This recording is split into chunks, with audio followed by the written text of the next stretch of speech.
बिस्मिल्लाहिर्रहमानिर्रहीम। अस्सलाम वालेकुम नाज़रीन, तव्हां ॾिसी रहिया आहियो ज़ुल्फ़िकार लिसातो यूट्यूब चैनल।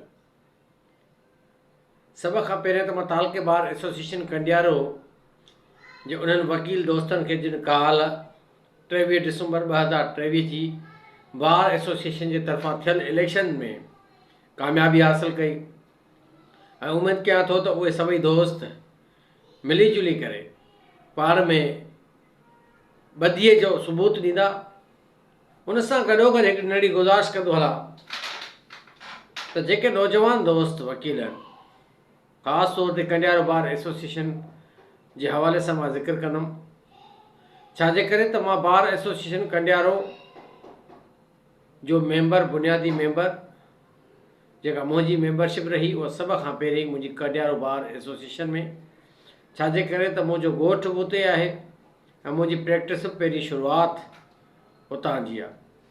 इन हवाले सां मूंखे इन शइ जो अहसासु थींदो रहंदो आहे त कंडियारो बार एसोसिएशन जा जेके नौजवान वकील दोस्त ॿाहिरि आहिनि, उन्हनि जे रोज़गार जो मसइलो, सीनियर दोस्त ऐं उहे दोस्त जेके पॉलिटिकली एक्टिविटीज़ में मुलविस आहिनि यानी शामिल आहिनि, शौक़ु रखनि था, उहे पंहिंजे नौजवान दोस्तनि जे लाइ कुझु न कुझु कोशिशि कनि। लेकिन मां उन नौजवान दोस्तनि खे जेके वकील साहबान आहिनि, कंडियारो बार एसोसिएशन जा यंग लायर्स जंहिंखे असां चऊं, नौजवान क़यादत जेके वकील बिरादरी जी आहे, कंडियारो बार एसोसिएशन जी, उन्हनि खे बि मां गुज़ारिश कयां त उहे बि ख़ासि तौर ते जेके लोकल गवर्नमेंट जा जेके चेयरमैन आहिनि, वाइस चेयरमैन आहिनि, तालुके लेवल ते आहिनि, टाउन ते आहिनि, म्यूनसिपल ते आहिनि, यूसी लेवल ते आहिनि, उन्हनि सभिनी खे 126 सेक्शन लोकल गवर्नमेंट एक्ट 2013 जो पढ़ी ॿुधाइनि ऐं हर यूसीअ में पंहिंजो वकील दोस्त लीगल एडवाइज़र तौरु अपॉइंट कराइनि त जीअं रोज़गार जा मौक़ा खुली सघनि ऐं हर इंडस्ट्री जे अंदरि बि हिकु वकील हुजणु लाज़मी आहे कंपनी लॉ जे तहत। इन करे मां उन नौजवान दोस्तनि खे चवां थो त थोरो एक्टिव थियो ऐं पंहिंजे प्रोफेशन में जान विझो। उहा जान तॾहिं ईंदी जॾहिं तव्हां अहिड़नि कानूननि खे पढ़ंदो जीअं लोकल गवर्नमेंट एक्ट आहे, उनजो सेक्शन 126 मां तव्हांखे चवां थो पढ़ो ऐं उनखां अलावा कंपनी लॉ खे पढ़ो। उनखां अलावा जेके कंपनीज़ आहिनि या अथॉरिटीज़ आहिनि तव्हांजे लोकल तालुके जे हवाले सां, उन्हनि सभिनी ते पहुच कयो ऐं कानून जे दायरे में उन्हनि खे सम्झायो, उन्हनि खां पंहिंजो हक़ु वठो त जीअं लीगल कंसल्टेंसी या लीगल एडवाइज़री तव्हांजी उते पैदा थी सघे ऐं उते तव्हांजी रोज़गार जो मौक़ो खुली सघे। उनखां अलावा मां पंहिंजे सोशल मीडिया ते यानी यूट्यूब चैनल ते ख़ासि तौर ते पाकिस्तान जे अवाम खे इन आवाज़ सां उजागर कंदो रहंदो आहियां त हीउ वक़्तु आहे 8 फरवरी 2024 जो त असां सभु पाकिस्तानी हिकु आवाज़ थी करे PTI जे उमेदवारनि खे कामयाबु कयूं। जेॾो ज़ुल्म ऐं बरबरियत पाकिस्तान तहरीक इंसाफ़ जे उमेदवारनि सां थी रही आहे, उहा शायदि पाकिस्तान जी 75 साल जी तारीख़ में कंहिंसां थी हुजे। उन हवाले सां मां पाकिस्तान जे सभिनी शहरनि खे ऐं उन्हनि शहरनि खे ख़ासि तौर ते जेके ॾुख ॾिसी करे हिन मंज़िल ते पहुता आहिनि, दर्द सही करे हिन मंज़िल ते पहुता आहिनि ऐं 8 फरवरी 2024 जे ॾिहाड़े जे इंतज़ार में हुया। चवंदा आहिनि त जमहूरियत हिकु बहितरीनु इंतकाम आहे। इन हवाले सां पाकिस्तान जे 23 करोड़ अवाम खे उन बहितरीनु इंतकाम वठण जो ॾिहाड़ो सुप्रीम कोर्ट ऑफ पाकिस्तान 8 फरवरी 2024 ॾिनो आहे। उन हवाले सां इलेक्शन कमीशन ऑफ पाकिस्तान जा शेड्यूल बि जारी थी विया आहिनि, फार्म बि जारी थी विया आहिनि, फार्मनि जे जमा करण जी आख़िरी तारीख़ बि आहे ऐं स्क्रूटनी थींदियूं, इलेक्शन कैंपेन शुरू थींदी। तव्हांखे पूरे पाकिस्तान जे अवाम खे हिन पैगाम जे ज़रिए आगाह थो कजे त महिरबानी करे हीउ मौक़ो कॾहिं बि न विञाइजो।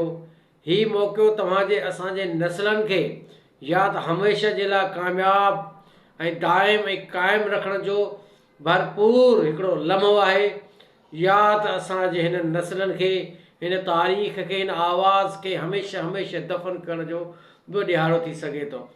उन शख़्स जी जदोजहद जेको अॼु अडियाला जेल में आहे, उनजी उमेदु कयां थो त उनजे उन क़ुर्बानीनि खे रायगान ये पाकिस्तान जी क़ौम कॾहिं न वञणु ॾींदी।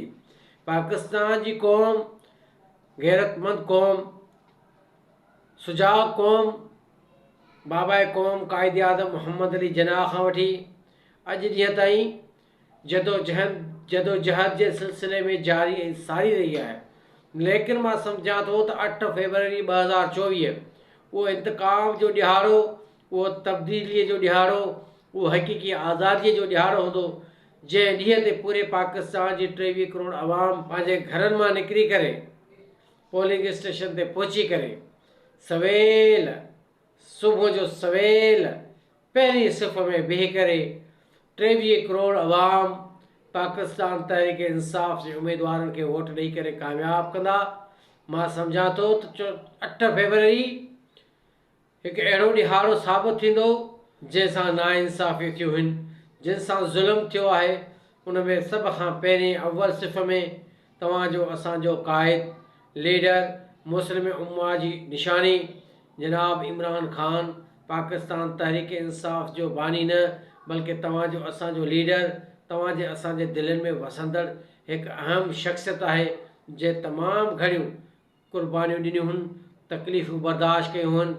पूरे पाकिस्तान जूं सभु सियासी पार्टियूं अॼु छिड़ विछड़ जो शिकार आहिनि, अॼु पंहिंजे उन तबाहीअ जे किनारे ते पहुची चुकियूं आहिनि।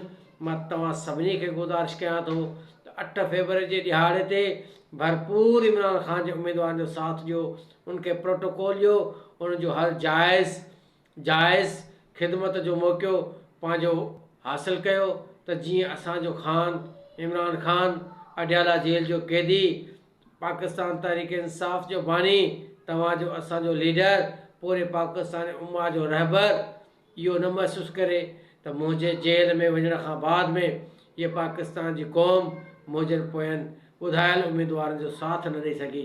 इन करे उनखे कंहिं सूरत में असांखे मायूस न आहे करिणो। हर लम्हे हुन जे लाइ दुआऊं करणियूं आहिनि, हुन जे उम्मीदवार जूं ख़िदमतूं करणियूं आहिनि। पाकिस्तान ज़िंदाबाद, पाकिस्तान पाईंदाबाद।